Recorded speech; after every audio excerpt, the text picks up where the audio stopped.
A few months ago, she came to me absolutely beaming and announced that we were going to be parents because she was 2 months pregnant.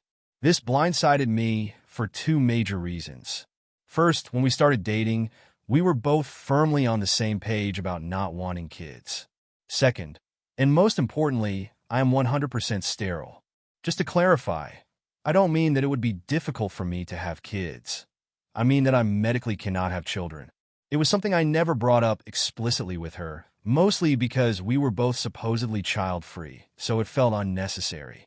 Given that, you can imagine my shock when she delivered this news. She must have sensed I wouldn't be thrilled, since we'd agreed on no kids.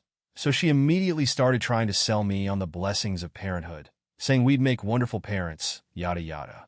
As the initial shock wore off, I almost lost it.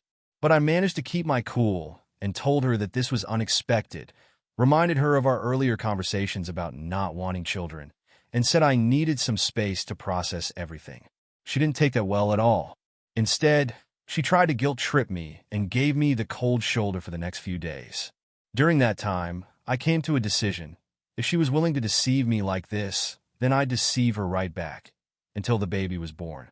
So, for the next several months, I pretended to accept my new role as a father, acting like everything was just peachy. Then, the day of the birth arrived. I drove her to the hospital with her mom, and when it was go time, I pretended I couldn't handle the sight of childbirth and told her mom to go in with her instead. Once everything was over and she was back in her hospital room, I went in, calmly walked over to her, and said, "We're done.